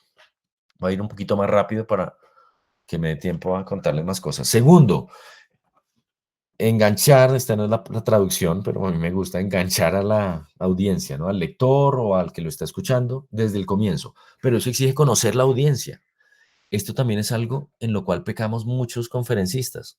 Llegamos a un sitio y hablamos y da igual que sea un grupo de niños o de señoras o señores o de abuelitos, nosotros soltamos el mismo discurso porque nosotros tenemos una presentación preparada y no, pues es que esta es mi presentación. No, no debe ser así. Yo tengo que saber a qué público me dirijo, pero no solamente si esos públicos son, eh, no sé, señoras o abuelitos, no, tengo que pensar si son abuelitos, qué tipo de abuelitos son. No voy a generalizar en ese caso a la audiencia, eso sí es importante. Mi discurso tiene que ser muy general, pero tiene que conocerse muy bien el tipo de audiencia. Eso es clave. Esto también lo aplicaría yo para el mundo académico, ¿no? Hay que conocer muy bien también la audiencia, es decir, no es lo mismo enfrentarse a una audiencia de académicos que son estudiantes de maestría o recién graduados o que están haciendo una experiencia postdoctoral o que ya son directores de laboratorios de investigación. Todo eso es muy diferente. Bueno, eso me permite ajustar un poco el discurso, ¿no? Puede que la presentación no tenga que cambiarla radicalmente. Si no tengo tiempo, pues no quiero cambiar mi presentación, pero el discurso sí debe cambiar. Si es algo escrito, ahí sí necesariamente tengo que cambiarlo. Por ejemplo, ahorita les contaré un poco mi experiencia escribiendo una columna de ciencia en el periódico El Tiempo. Eso para mí es un reto tremendo, porque yo tengo que enfrentarme a un público que es muy general. Y eso, pues, me pone ahí a veces a dudar, ¿no? ¿Será que lo escribo de esta manera o de esta otra manera? ¿Será que le gusta a un grupo, pero si le gusta a uno, de pronto no le gusta al otro? A veces hay que hacer un poco de acuerdos en el sentido de que cuando usted dicta una conferencia, pues uno no espera que todas las personas disfruten de la conferencia de la misma manera y aprendan lo mismo y sientan la misma experiencia, pero por lo menos que en promedio todo el mundo sí lo haga. Es decir, que una persona de pronto va a aprovechar una parte de la conferencia porque no la sabía, pero la otra sí se va a aburrir, pero a otra persona le va a pasar lo contrario. Entonces hay que hacer como que en promedio esa conferencia lleve el mensaje a todo el mundo y que alguien saque algo de provecho de esa conferencia, así sea lo más mínimo. Em, si estoy escribiendo, pero también si estoy presentando, tengo que tener un discurso en donde cada idea sea muy estructurada, pero muy separada, en el sentido de que tiene que ser interesante cada bloque, a eso me refiero. Entonces, ustedes están escribiendo una columna, cada párrafo tiene que tener un interés, porque si usted hace un párrafo poco interesante, pues la gente va a decir, esto está muy harto, chao, ya, perdió a su público, perdió a su lector. Entonces, cada párrafo no tiene que ser súper excitante y súper bueno todo el párrafo, pero sí tener algo que conecte y que diga, oiga, me interesa saber qué sigue después. Si uno escribe un libro, pues con mayor razón, ¿no? Cada capítulo tiene que enganchar al lector, pero dentro de cada capítulo tengo que tener párrafos que conecten de una manera atractiva. No es cuestión de hacer un listado y una receta de compras, ¿no? Entonces necesito tanto de esto, y no, no es un listado porque eso también aburre. A nadie le interesa que le cuenten una historia de manera que sea punto uno, tal cosa, punto dos. Lo estoy haciendo aquí yo, ¿cierto? Y puede que sea aburrido, pero digamos que lo estoy haciendo porque es necesario, pero en una conferencia contando una historia no es necesario tener un listado ahí de compras. Ilustrar el problema con, ilustrar la situación con cosas del mundo real, que conecten a la gente del mundo real. Aquí es donde yo les decía que las analogías son válidas. Entonces, si yo estoy hablando de un agujero negro, pues de pronto ese agujero negro no es la mejor manera de describirlo, si yo lo hago científicamente, para alguien que está, yo qué sé, en un entorno muy diferente. Entonces necesito llevar ese agujero negro a un entorno en donde alguien me entienda, un señor que vende en la tienda de la esquina. ¿Cómo le explico que es un agujero negro? Eso es un desafío, pero es importante para llevar el mensaje. Bueno, ahí hay algunos ejemplos que les estoy mostrando. Y la conclusión es clave en un artículo, no puede quedar todo en el aire. Una conclusión, aunque sea mínima, siempre se requiere en una conferencia, en un escrito, en un libro. Obviamente eso no implica que quede el tema cerrado, nunca va a quedar cerrado, porque si queda cerrado, entonces uno no motiva a que la persona que recibe ese mensaje quiera más. Y lo que nosotros necesitamos en ciencia es que la gente quiera más, y quiero saber más y más y más, porque así somos los científicos. Siempre tenemos una pregunta nueva, respondemos una pregunta y surgen 10 más. Y esa siempre ha sido mi intención a la hora de escribir, por ejemplo, que la gente responda preguntas que siempre ha tenido, pero se lleve muchas más preguntas. Y a veces la gente me dice, no, pero es que usted me fregó porque yo quería entender esto y usted me hizo tener ahora más preguntas. Y yo no, pues chévere, eso era lo que yo esperaba, que ahora se haga más preguntas, quiera buscar más, quiera conocer más, etc. Evitar la voz pasiva. Sí, aquí yo creo que uno tiene que ser siempre, pues, muy activo en el sentido de eh, la persona que está leyendo eso pueda sentirse protagonista de esa historia, ¿no? Que no la vea como algo ajeno y eso le pasa a gente por allá en un entorno que nunca me va a tocar a mí, etcétera. Eso pasa mucho con la visión de los científicos, porque nosotros hemos sido creados en un entorno que nos hablan de científicos de otras partes del mundo, en la historia de la ciencia, pues estos grandes personajes, pero como que lo vemos ajeno al entorno colombiano, ¿no?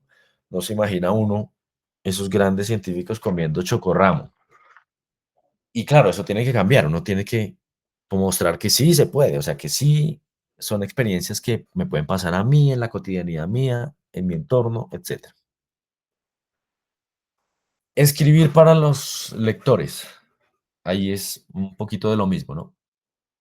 Pensar en que el lector sea el protagonista de la historia, que la audiencia que tengo enfrente mío sea protagonista de alguna manera de la historia, no de toda la historia, pero que se vea reflejado en algo dentro de esa historia.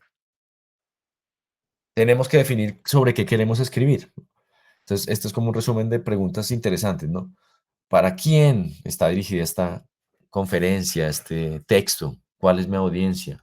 ¿Qué intento transmitir? ¿Por qué es importante transmitirlo? ¿Qué es lo valioso, lo útil?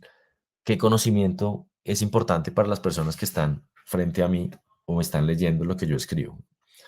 Entonces, estos últimos parten de algo que es común y es, estamos escribiendo para gente real, con problemas, y eso es humanizar a la ciencia. Eso es algo muy importante porque Cuando los científicos venden, voy a ponerlo entre comillas, la ciencia, esperan que la gente piense que la ciencia es como algo perfecto, ¿no? Como algo inmaculado, eso, uy, eso es algo etéreo. Y no, la ciencia está hecha por seres humanos, con todo lo bueno y lo malo que tenemos los humanos. La ciencia no es ajena a los problemas de los humanos. ¿Por qué?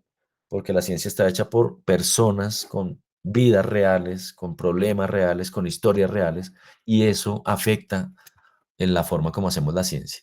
Por eso la ciencia que se hace en Finlandia no es igual a la que hacemos en Colombia. O sea, sí hay cosas obviamente que permanecen, ¿no? Permean a todo el planeta en cuanto a ciencia se refiere, pero es muy diferente cuando yo estoy haciendo ciencia en Finlandia que cuando lo hago en Colombia, no tiene nada que ver.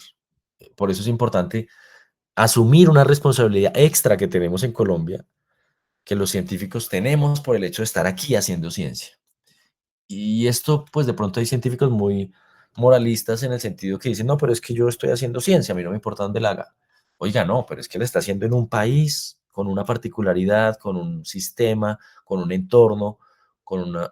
Y eso afecta la manera como se hace la ciencia. Lo ideal es que no pasara eso, es decir, lo ideal es que fuera la misma, pero vuelvo y repito, somos humanos, la ciencia es humana, y entonces sí está inmersa en esas situaciones. Bueno, hasta ahí quería contarles un poco de esta presentación.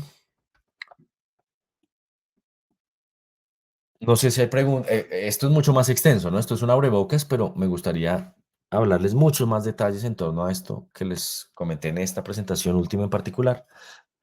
Falta otra parte que quiero contar ahora, pero dejo la sesión unos 2 minuticos. Si hay preguntas o algún comentario al respecto, las preguntas o todo lo que tengan también las pueden anotar y con eso me retroalimentan para las siguientes sesiones que podamos hablar de cosas que les interesaron más o menos.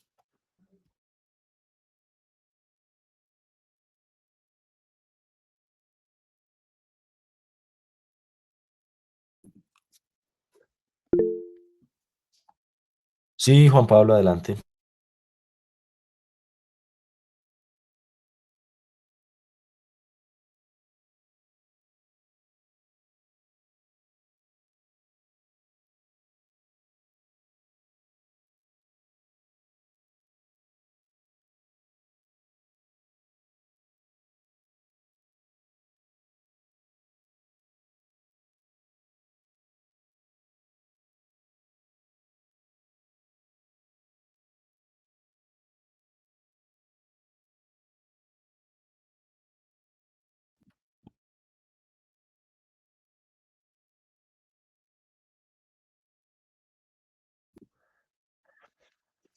Sí, gracias, Juancho. Sí, de acuerdo. Uno a veces no sabe qué va a suceder en el futuro y cómo va a cambiar la percepción de la sociedad en el futuro. Entonces, efectivamente, en muchos casos, la intencionalidad ha sido una y luego en el futuro es otra completamente diferente o complementaria. El caso de Carl Sagan, pues efectivamente, vuelvo y repito, cuando él decide hacer este show de televisión que es Cosmos 1982, y además él lo quiere hacer en el canal más perrateado de todos, que era Fox. Eso para la comunidad científica fue un baldado de agua, porque la comunidad científica le dijo, bueno, listo, aceptamos que usted quiera hacer un programa donde le hable a la gente del universo de una manera sencilla y tal, entonces hágalo en la BBC de Londres o hágalo en un canal así súper reconocido, súper pupi, súper exclusivo. Y él dijo, no, eso no me interesa. O sea, yo quiero que esto lo vea la gente que jamás va a irse a esos canales a ver ese tipo de programas, sino que quiero que les llegue de sorpresa a la casa. Entonces Fox, pues era el canal así más, más popular, más, en cierto sentido, vulgarizado en toda la comunidad ahí norteamericana en la época. Y él dijo, no, pues ahí es donde yo quiero ponerlo. Y claro, eso la comunidad científica le sentó muy mal, porque dijo, no, ¿cómo es posible que encima que quiere llevar esto a la sociedad general, lo va a hacer en el peor canal de todos y, mejor dicho, en el que jamás nosotros iríamos a decir ni mu? Eso fue tremendo. Pero efectivamente con los años, pues se ha vuelto un programa y un material muy interesante, motivacionalmente hablando, tanto para gente que le gusta la ciencia o que quiere ser científico o no, encuentran algo llamativo en esa propuesta de Cosmos. Y yo creo que para las generaciones que vinimos después, muchos nos inspiramos en eso, ¿no? Es decir, yo soy de la generación que me vi Cosmos muy chiquito, la original, y que desde ahí, con una edad muy temprana, 4 o 5 añitos, ya quería ser astrónomo. O sea, a mí me preguntaban, tengo ahí una grabación de cassette a los 4 años, ¿qué quiere ser cuando grande? Yo dije, científico o astrónomo, porque ya me había visto Cosmos, no me acababa de ver Cosmos. Eso pues seguramente ha influido muchísimo en la ciencia misma. Es decir, a muchos les parece, a los científicos más ortodoxos, dicen, bueno, pero es que Carl Sagan pues no tuvo un premio Nobel, no se destacó en nada, etcétera. Pues todo lo contrario, ¿no? A veces es más importante para la humanidad alguien como Carl Sagan que otra persona que pueda tener los premios Nobel que ustedes quieran. Hace más efecto en la sociedad y en la ciencia de manera positiva un personaje que quiera llevar la ciencia, que inspire y que generaciones y generaciones de científicos se hayan inspirado en ese personaje, aunque ese personaje no haya ganado premios, no tenga reconocimientos, no tenga nada. No es el caso que él Sagan, porque él sí tuvo muchos reconocimientos científicos, pero en otros casos sí ha sido así. Otro caso en donde ha habido una transformación en la manera de acceder a la información. Richard Feynman, ¿no? Hace sus famosísimas lectures en Cornell, eh, y esas lectures son para un público muy especializado, sus estudiantes de posgrado, muy, muy teórico. Y ustedes ven hoy a gente del común y pues muchos niños, etcétera, viendo los videos por ahí de las lectures de Feynman que están todos en internet y aunque no entiendan obviamente todo, pues como que es llamativo ver a un personaje ahí. Es casi como si estuviera viendo una serie, ¿no? Ahí de Netflix, a ver qué va a pasar, qué va a decir, cómo mueve las manos, etcétera, qué chistes hace. Entonces sí, se ha vuelto casi que en un material de culto que no era la intención original. Laura, adelante. Yo tengo, bueno, otras preguntas, profe. Es que sí me parece como de las cosas más complicadas a la hora de querer divulgar un tema es ponerlo en las palabras más sencillas, o sea, la comunicación lo es todo ahí. Y pues ahí pues me preguntaba por el lado de que cuando son temas, no decir como complejos, sino de pronto a los que uno no está acostumbrado en su vida cotidiana. ¿A qué me refiero? Digamos, si uno quiere comunicar, enseñar qué es un agujero negro, pues uno no está acostumbrado a un agujero negro. Como si, digamos, si quiero enseñar las letras o si quiero enseñar una montaña, uno tiene acceso más fácil a una montaña que a un agujero negro. Entonces, ahí en ese caso, uno, uno como cumple como con ese tip que tú decías de volver protagonista al lector o como ponerse en sus zapatos, ¿sí? Eh, no sé si tipo con analogías o ya uno tiene que de verdad empezar a usar varias analogías, ¿sí? Como con temas así a los que uno no está tan contextualizado. Sí, de acuerdo. Entonces mencionaba eso, ¿no? Las analogías son válidas y son importantes y necesarias cuando uno va a hablar a un público no especializado. Hay unos científicos muy puristas que no lo piensan así, pero entonces, ¿cómo va a llegar uno a un público que no tiene ni idea del tema y quiere formalmente definir un agujero negro y ser muy riguroso, ¿no? Pues toca decirle un agujero negro es una solución de las ecuaciones del campo de la relatividad de Einstein que describen una región del espacio-tiempo con un campo gravitacional tan intenso que eso no me sirve para nada, ¿no? O sea, eso a la gente le entra por un oído, le sale por el otro. Entonces uno tiene que saber qué es lo que yo quiero, que esa gente se motive, que quiera aprender más. Entonces tengo que hacer salvedades. No puedo ser tan riguroso en la definición si quiero que esa persona se interese y quiera saber más. Y que en algún momento esa persona sí llegue a entender la definición rigurosa. Entonces puedo decirle, pues no, un agujero negro es como un monstruo gravitacional que se traga todo a su alrededor, tratar de, y claro, tengo que utilizar términos como por ejemplo torcer la luz de las estrellas, algo que sea muy cercano, como si casi estuviera contando un cuento, un cómic, ¿no? Perdiendo rigurosidad. De acuerdo, sí, perdemos rigurosidad, pero vuelvo y repito, mi intención es que ese niño o esa niña se- eh, o sea, estén ahí en esa conferencia y ya se olvidaron del agujero de la astronomía, o quiero motivarlos para que quieran saber más y más y más, y cada vez ese conocimiento sea más riguroso, hasta que en algún momento les leeré la definición de agujero negro con las ecuaciones de campo de Einstein, etcétera, y lo entiendan. Entonces, la manera de atraer, y eso es justamente el public engagement del cual hablábamos, ese es el engagement. Y para hacer engagement, tengo que utilizar artilugios, tengo que utilizar herramientas, cosas nuevas y que motiven, que llamen la atención y que no sean necesariamente muy rigurosas.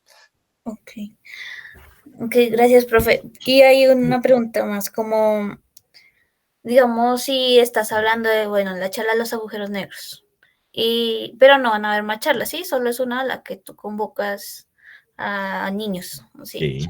Eh, Dentro de esa misma charla, ¿tú metes rigurosidad al final de la charla o lo dejas solo como una abrebocas del tema, como lo habías dejado sin rigurosidad y ya? Lo dejo como un abrebocas normalmente. Lo dejo como un abrebocas. eh, Aunque sí se puede mencionar mucho, algún detallito. ¿Por qué? Porque en todo público siempre hay alguien que sí se las sabe todas. Ajá, Y él también tiene que sacar algo chévere ahí. Entonces, mm, o sea, hay que conocer el público, ¿no? Esa es la importancia de conocer el público. Pero a mí me ha pasado, ¿no? He dado conferencias a grupos de niños y de pronto por allá un niño me sale con una pregunta que, uy, una vez me puso a patinar a mí y a otros astrofísicos solares con una pregunta del Sol. Y claro, yo dije, no, pues este niño necesita también algo que lo motive y que diga, uy, me gustó esta charla porque hay algo también ahí interesante que quiero profundizar. Entonces siempre es bueno alguito, así sea una pincelada por ahí de algo interesante, riguroso y pesado, ladrilludo, pero que alguien por ahí dice, uy, me gustó fue eso. ok. Y mi otra pregunta, profe, gracias, es, digamos, en un artículo de divulgación o en una presentación, como sea, ¿hasta qué punto es importante las referencias? ¿Sí me hago entender? O sea, sí, ser Claro. riguroso en el lado escrito, ¿sí? Ajá. Perfecto. Entonces, en un artículo divulgativo, una cosa son las referencias y otra lecturas recomendadas. Las referencias es lo que tú usaste y en lo que te basaste para escribir. Las lecturas recomendadas no necesariamente son cosas que tú utilizaste, sino son cosas que pueden profundizar el tema que tú trataste en el artículo. Entonces, a veces es más llamativo poner eso, ¿no? Lecturas recomendadas. Alguien que quiere saber más del tema, etcétera, pero que no necesariamente tú usaste esa información. Porque si tú pones en un artículo referencias, en un artículo de divulgación, la gente es como, Sí. uy, esto suena raro, ¿no? O sea, no es llamativo, no es una palabra chévere. Si ponen lecturas recomendadas, pues es como, uy, mire, chévere, el autor me está recomendando esto, debe ser bueno. Entonces yo sería más partidario de esa segunda opción. Y las citas, profe. Y las citas dentro del texto no se suelen usar citas, no. En un artículo Ok, divulgativo no se suele citar nada dentro del texto. Mm, ok. no. Ahora, Gracias. no quiere decir que si lo haces sea malo. De hecho, en Spectra hay muchos artículos que tienen ahí referencias internas. Creo que ahí es como un punto medio, ¿no? Entre tiene algo de artículo científico en el sentido es que está tratando que la gente se familiarice con ese tipo de cosas, de poner citas dentro, etcétera. Entonces sí, es válido y creo que es parte de lo que hace falta, ¿no? Que muchas de las cosas que hacemos en el ámbito científico, la gente del común las conozca y que sepa más o menos y que no le parezcan raras y que se vaya acostumbrando a eso. Entonces yo soy partidario de que se vaya metiendo cositas ahí. Justamente el hecho de que la revista tenga ambas miradas tiene esa intencionalidad. Que la gente que va a leer los artículos divulgativos de pronto diga, oiga, ya que estoy aquí, le voy a hacer clic al artículo científico a ver qué es eso. Y por lo menos ya es algo que listo, lo vio y sabe, no va a leer nada, pero empieza ahí como a hacerse preguntas y a curiosear un poco. Ahí es como más útil de pronto buscar, digamos, si es una página web, ¿sí? páginas web más comunes, ¿sí? Digamos, Sí, si yo cojo un periódico por allá de una universidad, una revista de una universidad X, que nadie sí, va a conocer, pues no le va a interesar como ese link, esa referencia a la persona, le parece aburrido, no sabrá. En cambio, si uso el tiempo, alguna noticia del tiempo y la referencia ahí, yo creo que sí se sí, llama llamativo. sí, de acuerdo. Así es. Ujú. Sí, sí, sí. Y ahí pues también es válido Wikipedia. Sí, O sea, si tú pones en un artículo científico Wikipedia, no, te van a hacer la cruz. O sea, eso sí, es. sí. Pero en un artículo divulgativo, pues válido, claro. Sí, sí. Incluso ya, pues, herramientas de inteligencia artificial y todo lo que sea, todo lo que haga falta, ahí cabe todo. Ok, gracias, profe. Listo, a ti, gracias. Entonces, bueno, nos queda poco tiempo. Les voy a mostrar rápidamente cuál era mi plan, que no vamos a poder cumplir, pero que está pendiente, y es el siguiente. Tengo acá una especie de taller, esto es redacción de artículos científicos en LaTeX y en Overleaf.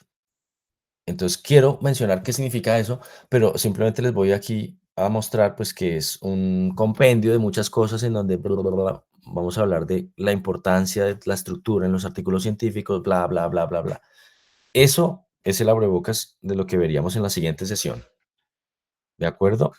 Pero en esta sesión lo que quiero es por lo menos presentarles la manera como vamos a trabajar de una forma sencilla en Overleaf. Un segundito y ya les cuento. Bueno, lo que primero voy a ir diciendo es que LaTeX, ¿qué es? Lo primero es la manera de decirlo, ¿no? Porque mucha gente lo dice latex, látex, latex, bueno, de mil formas. Em, látex como tal es el material, ¿no? La goma, el caucho. Esta, este látex inició como TEC, T-E-X. Este fue un invento de un señor que trabajaba en computación en 1978. Entonces el tipo se inventa un sistema para escritura rigurosa, casi que semiautomática, etcétera, en donde prevalece el contenido más no el diseño. Me refiero a que prevalece para el que escribe. Es decir, el que escribe no se preocupa del diseño, simplemente lance y escupa todo lo que se le ocurra de texto, contenido, bla, bla, bla, todo muy interesante, y no pierda tiempo y mirando a ver si la margencita quedó bien, si la figurita quedó muy pequeña, muy grande, ta, ta, ta. Eso es algo que obviamente nos ahorra tiempo a los que queremos es centrarnos en el contenido.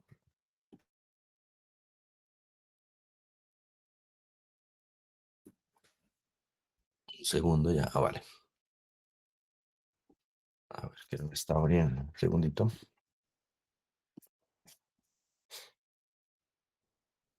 Entonces, bueno, les voy a mostrar también otro abrebocas de otro material que tengo, que es este, en donde esto se los puedo compartir ya si quieren.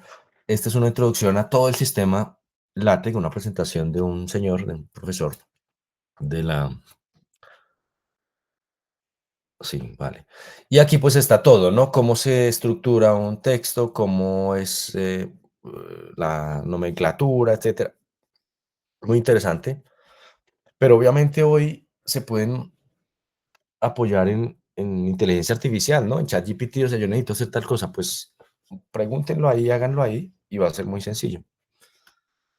Y bueno, iba a decir que el TEC entonces nació en 1978 y en 1984 Leslie Lamport, un personaje crucial para la historia de la computación, Leslie Lamport, crea LaTeX. Y de hecho la L y la A inicial pues es por el apellido Lampert, ¿no?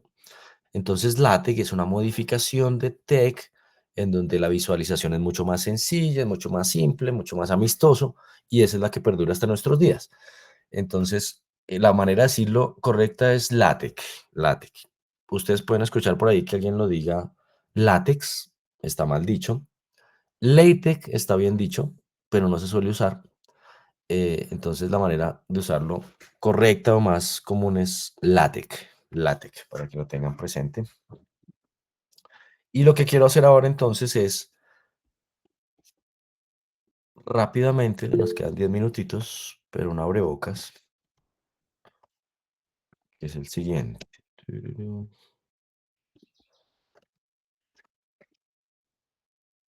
Un segundo, chicos, chicas. Ay, ya, listo, ya les comparto mi presentación, mi pantalla mejor. Entonces, resulta que este sistema, pues tiene un compilador, es decir, uno se encarga de escribir texto. Eso era muy llamativo porque uno podría escribir el texto donde le diera la gana. Claro, los computadores antes eran muy simples, pero yo podría, por ejemplo, desde mi teléfono escribir texto, hacer mi tesis si quiero escribirla y luego llevarla a un computador y hacer la compilación. Mientras que si utilizaba otro tipo de sistema como Word, en mi época era WordPerfect, por allá en los años 80, WordPerfect, pues necesitaba un computador muy potente porque eso tenía un entorno gráfico muy pesado. Entonces uno necesitaba pues memoria, RAM, etcétera, a veces hasta tarjeta de video, etcétera.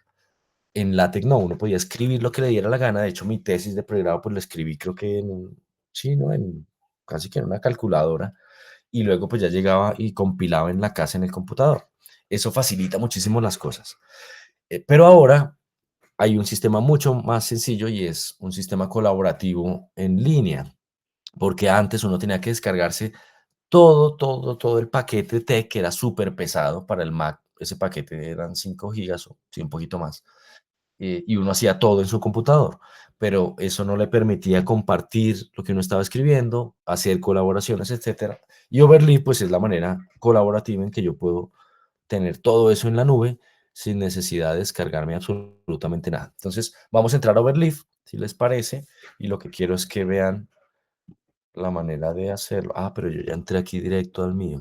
Quería hacerlo más simple para ustedes. Esperen, a ver. Bueno, primero, todo, o sea, ¿alguno tiene experiencia con Overleaf? ¿Estoy hablando cosas muy básicas o no? Sí.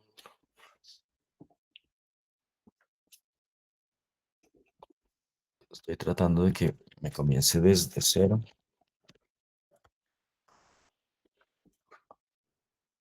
Uy, uy. Ya, listo, ahora sí les comparto.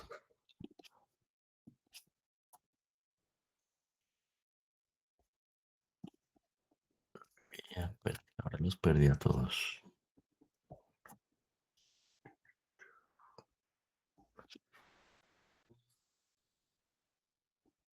Tengo tantas pestañas abiertas que se me habían perdido. Listo, aquí estamos. Entonces, acabo de ingresar a Overleaf. Entonces, cuando uno entra, pues puede darle aquí a la derecha, inscribirse o entrar, sign up. Y ahí pues voy a entrar con mi cuenta de Google. Puedo utilizar la cuenta de la universidad. Ahí no la tengo aquí. No me friegue. Vamos a utilizar la de la universidad.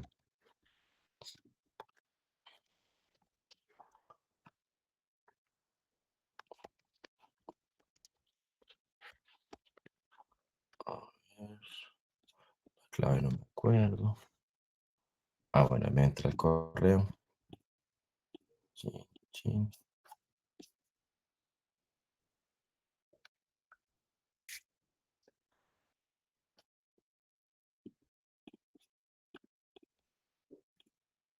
No sé por qué se demora tanto.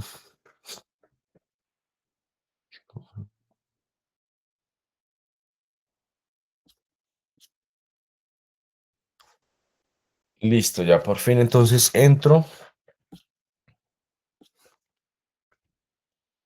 Me dio error. Oh, otra vez. Uy, no.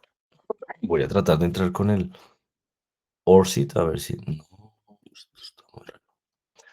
A propósito del ORCID, es también importante y lo veremos en su momento. ORCID es un número de referenciación para investigadores. Oiga, me hizo quedar mal esto.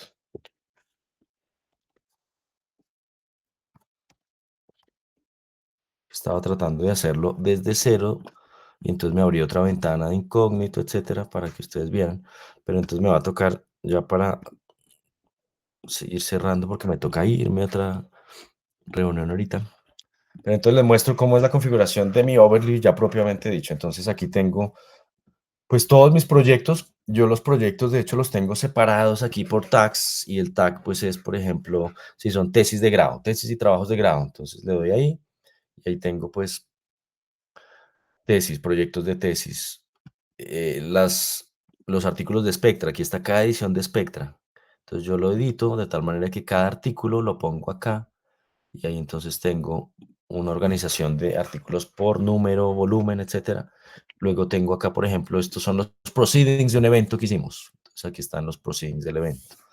En definitiva, lo que quería era que abriéramos un nuevo proyecto. Entonces, si yo abro un nuevo proyecto, lo puedo abrir como un ejemplo. Ustedes no necesitan directamente saberse todos los detalles de LaTeX. No, pueden abrir un ejemplo, un proyecto ejemplo. Entonces voy a ponerle acá este, por ejemplo, cúmulo. Lo abro. Y ahí entonces ya tengo un template. El template pues es una guía. Esa guía tiene entonces dos partes. A la izquierda está el espacio donde uno escribe y a la derecha está el espacio donde sale el PDF compilado. ¿Eso qué quiere decir? Que ustedes pueden escribir, escribir, escribir y cuando escriben no se va a alterar nada a la derecha a no ser que le den aquí recompile, volver a compilar. Vamos a hacer un ejemplo de eso entonces. Aquí el título dice Your Paper, pero le vamos a poner entonces otra cosa. Entonces aquí donde dice título, le voy a poner cúmulo. Las tildes ahora se ponen de manera muy sencilla. En mi época esto era con un montón de comandos. Tocaba poner ahí un ampersand, un corchete, un slash. Ahora simplemente normal. Cúmulo lo puse ahí, entonces le doy recompilar y ya me va a salir aquí el título. Entonces la ventaja de esto es que uno puede, como dije antes, centrarse en escribir y luego compila al final. Tampoco lo dejen para el final porque a veces salen errores. Entonces, por ejemplo, si yo pusiera aquí otro corchete de más, y tratara de compilar, bueno, él me está diciendo ya que hay un error ahí, me lo resalta, pero si yo tratara de compilar, entonces me lo compiló de manera claro, es que ahora esto está súper bien, o sea, ahora ay, uno no necesita escribir todo perfecto y él entiende, o sea, él sabe que hay un error, pero sigue compilando. Pero si yo hiciera, por ejemplo, cúmulo así, compilara, sí, me lo saca bien. Esto es nuevo, ¿no? Esto hace un año, si usted ponía este corchete aquí, eso es un error y se lo saca aquí como un error. ¿Cómo veo los errores yo? Pues aquí hay un sitio de mensajes de log. El log pues son los mensajes que salen y aquí me sale un error que dice que hay muchos corchetes aquí en el título. Entonces yo voy ahí, pues quito y ya está. Importante grabar todo el... Ah, no, no hay que grabar, de hecho, él graba automáticamente. Todo lo que yo voy escribiendo aquí lo va grabando y va generando versiones. Eso quiere decir que si yo invito a otra persona a colaborar en este documento, puede escribir y se mantiene en versiones anteriores. Eso es muy bueno porque a veces uno la embarra y quiere recuperar algo anterior, lo puedo hacer sin problema. Bueno, volvamos al PDF. Entonces, este es un ejemplo en donde está título, introducción, figuras, tablas, etcétera, ecuaciones. Entonces, a partir de esto uno puede ir jugando y puede ir cambiando cositas y acostumbrarse a cómo se utilizan las cosas. Por ejemplo, cuando yo quiero referenciar una figura, entonces las figuras se referencian con este comandito ref, slash ref, entre corchetes el nombre de la figura. Ese nombre de la figura tiene que estar referenciado también dentro de la figura que está, como ven ustedes aquí abajo. Entonces, aquí coloqué yo una figura y aquí hay un label. El label es el nombre de esa figura, que es el que yo uso cuando la referencio ahí arriba. Pero entonces a mucha gente se le hace complicado el LaTeX porque piensa que empieza con una hoja en blanco. Si yo empezara con una hoja en blanco, pues sería muy complicado. Pero empiezo ya con todo esto, con el template. Entonces, lo único que tengo que hacer es ir cambiando lo que yo quiera y ir viendo cómo varía mi documento compilado. Ese es el abrebocas que quiero darles. Y lo que voy a hacer es lo siguiente, si ustedes quieren hacer pruebas con este documento, entonces lo voy a compartir. Entonces, para compartirlo, yo puedo aquí activar la opción de compartir y con este link, toda persona que entre este link puede editar este documento. Entonces voy a copiar este link y se los voy a copiar aquí en el chat y todo el que quiera entrar ya puede editar ese documento y puede jugar. Listo. Vamos a dejarlo ahí, pero como se dan cuenta, pues hay muchas cosas que se quedaron en el tintero y que vamos a tratar en las siguientes sesiones, pero ya pueden empezar a jugar un poquito con el LaTeX.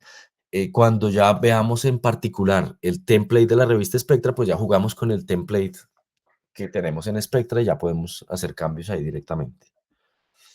Bueno, tengo nada, un par de minutitos y hay comentarios antes de despedirme fugazmente. Pero bueno, agradecerles por la motivación y yo creo que hay muchas cosas interesantes que podemos tratar en el tema de divulgación y difusión. Vamos a tratar ambos temas, ¿no? Gracias a Juancho por organizarlo y a todos los que están acá presentes.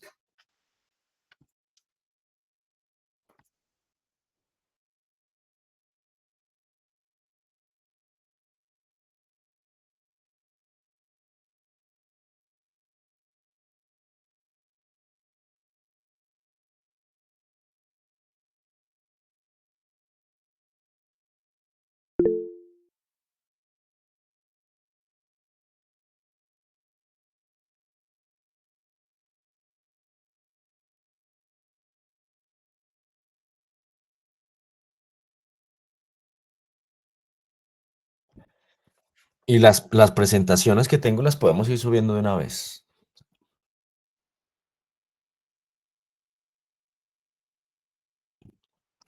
Listo, muchas gracias a todos, a todas. Laura, adelante.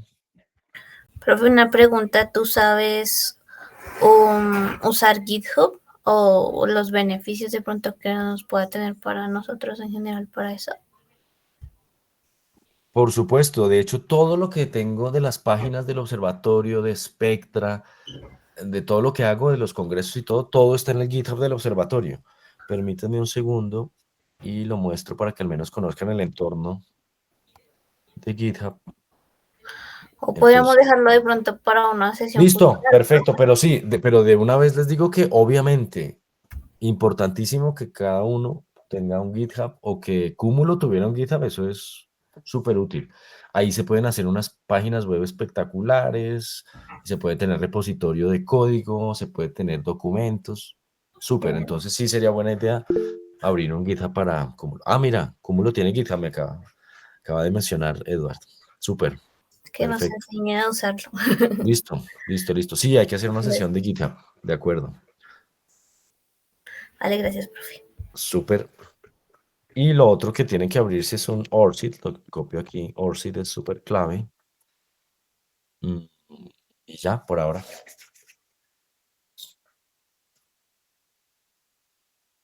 Bueno, muy bien. Entonces ahora sí los dejo. Un abrazo para todos. Feliz resto de día. Nos vemos mañana por ahí. Ah, mañana es Gracias, jueves bajo profe. las estrellas. Chao, chao. Gracias. Chao. Gracias, profe. Chao a todos.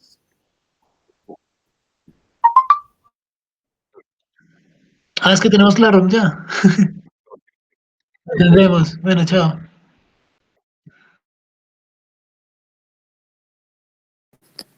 Ahí. Chao.